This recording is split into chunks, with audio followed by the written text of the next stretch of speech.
আসসালামু আলাইকুম প্রিয় ফুটবল ফ্যান্স।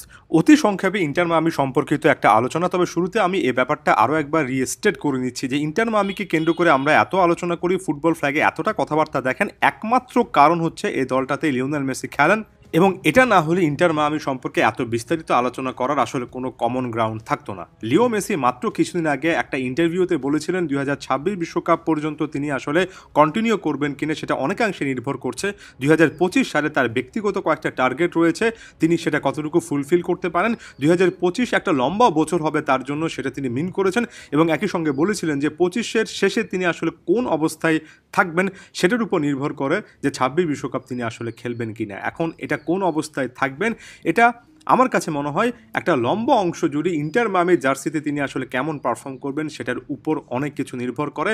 লিও মেসি এমন একজন ব্যক্তিত্ব, তিনি যদি মনে করেন যে তাকে ছাড়া আর্জেন্টিনা দলটা খেলতে পারে কিংবা এখন তার আগের মতো বেস্ট পসিবল সার্ভিসটা দেওয়া পসিবল না, লিওনেল মেসি শেষ মুহূর্তে এসে দলের জন্য যদি স্যাক্রিফাইস করে নিজের ওই স্পটটা বাদও দেন, যেটা এখন পর্যন্ত আনলাইকলি বলে মনে হচ্ছে, তবে আমি খুব বেশি অবাক হব না, কারণ লিও মেসি এমন টাইপেরই একজন মানুষ।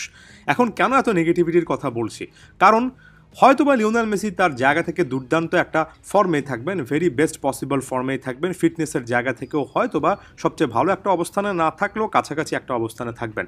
তবে দলগত পারফরমেন্সে ইন্টার মিয়ামির যে অবস্থাটা সামনে হতে যাচ্ছে বা যেটার আভাস আমরা পাচ্ছি, মানসিক জায়গা থেকে লিও মেসি ততটুকু সন্তুষ্ট কি থাকবেন এবং এটার একটা ইম্প্যাক্ট কি আসলে জাতীয় দলের পারফরমেন্সে বা জাতীয় দলের খেলার ক্ষেত্রে আসবে। সাধারণত অনেকে বলতে পারেন লিও মেসি খুব ভালোভাবে তার ক্লাব ক্যারিয়ার এবং জাতীয় দলের ক্যারিয়ারটাকে আলাদা করে নিয়েছেন, তবে দিন শেষে আপনি যখন ক্লাব ফুটবলে লাগাতারভাবে খারাপ খেলেন এবং যখন একটা সিজন খুব বাজে যায়, সেটার একটা মানসিক বা মেন্টাল টোল কিন্তু জাতীয় দলের ক্ষেত্রেও আসে, অন্তত মনস্তাত্ত্বিক দিক থেকে আসে। এটা স্পষ্টত তর্ক সাপেক্ষ একটা ব্যাপার, তবে ইম্প্যাক্টটা যে কোনো সময় আসতেই পারে। লিও মেসি নিজেও কিন্তু ইন্টারভিউগুলোতে বারবার করে নিশ্চিত করেছেন ইন্টার মায়ামির জার্সিতে দুর্দান্ত ফুটবল খেলা, পসিবল সব ট্রফি অর্জন করা, এটা লিও মেসির একটা প্রাইম টার্গেট।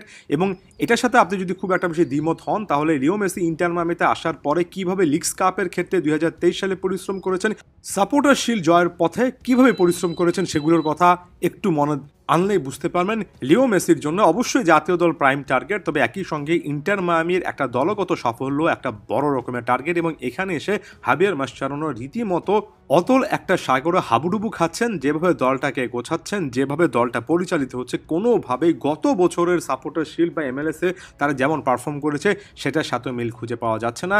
এতদিন অন্যান্য কম্পিটিশনে ডিসমাল পারফরমেন্স ছিল, এবার এমএলএস যেখানে এখন পর্যন্ত এই সিজনে অপরাজিত ছিল ইন্টার মায়ামির বেশ কয়েকটা ড্র আমরা দেখেছি, তারা কিন্তু 3-1 সিচুয়েশন থেকে এফসি ডালাসের বিপক্ষে পরবর্তীতে আরও 3টা গোল কনসিড করে 4-3 ব্যবধানে হেরে আসলো। এই যে 3-1 ব্যবধান থেকে আপনি 4-3 হেরে আসলেন, ব্যাপারটা একেবারে মানা যায় না।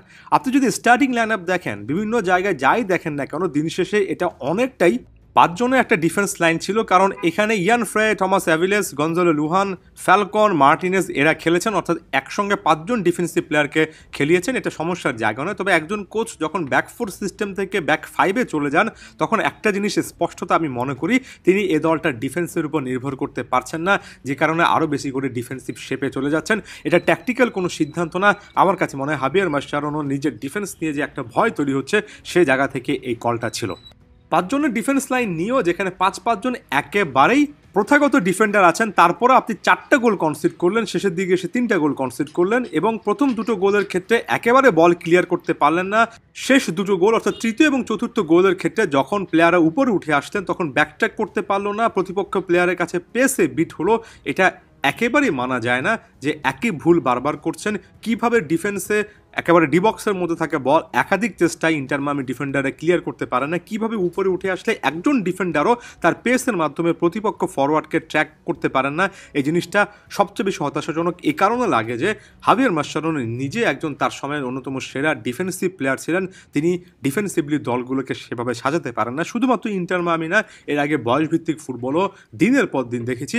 হাবিয়ার মাসচারানো যখন যে দলকে কোচিং করিয়েছেন, একটা কমন ফ্যাক্টর ছিল সে দলটার ডিফেন্স হয় ভেঙে পড়েছে অথবা সামনে ভেঙে পড়বে, যে কোনো মুহূর্তে ভেঙে পড়বে, এমন একটা সিচুয়েশন ছিল।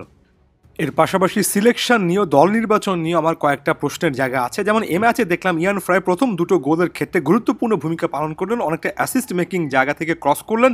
ইয়ান ফ্রাইয়ের ইনজুরি সংক্রান্ত অনেক ইস্যু আছে, তবে ফ্রে যখনও মাঠে নেমেছেন তাকে অনেক বেশি করে ক্রিয়েটিভ মনে হয়েছে, অর্থাৎ তিনি কিছু না কিছু ভিশন আসলে তার আছে, সে জিনিসটা মনে হয়েছে। তবে ফ্রেকে আমরা খুব একটা বেশি রেগুলার দেখছি না। কেন রাইট ব্যাক পজিশন ইয়ান ফ্রে রেগুলার খেলছেন না? যদিও সাম্প্রতিক সময় ইনজুরি ইস্যুটা অনেকটুকু কাটিয়ে উঠতে পেরেছেন বলে অনেকে বলছেন, সেটা হাবিয়ার মাসচানোর কাছে একটা প্রশ্নের জায়গা থাকা উচিত। বেঞ্জামিন ক্রেমাশকে, যিনি কিনা এই ম্যাচও একটা অ্যাসিস্ট করলেন, ক্রেমাশকে মাঠে নামলে কিছুটা হলে ক্রিয়েটিভ হয়, ফাইনাল থার্ডে কোনো না কোনোভাবে তিনি লিঙ্ক আপ করতে পারেন। কিন্তু বেঞ্জামিন ক্রেমাশকে কিন্তু আমরা রেগুলারলি মিডফিল্ডের সবচেয়ে গুরুত্বপূর্ণ অংশ হিসেবে খেলতে দেখি না। এই জায়গাগুলো থেকেও হাবিয়ার মাসচানো আসলে স্ট্রাগল করছেন, এবং স্ট্রাগলটা যদি কন্টিনিউ হয়, লিও মেসি সত্যিকার অর্থে ইন্টার মায়ামির জার্সিতে খুব বাজে রকমের একটা সিজন কাটাতে পারেন, এবং ভয়টা আমার থাকছেই এটার একটা নেগেটিভ ইম্প্যাক্ট, একটা হতাশার জায়গায় লিও মেসির মনের মধ্যেও তৈরি হতে পারে, যেটা কোনো না কোনো জায়গা থেকে জাতীয় দলও কিছুটা হলো নেগেটিভ ইম্প্যাক্ট রাখতেই পারে। ধন্যবাদ সবাইকে।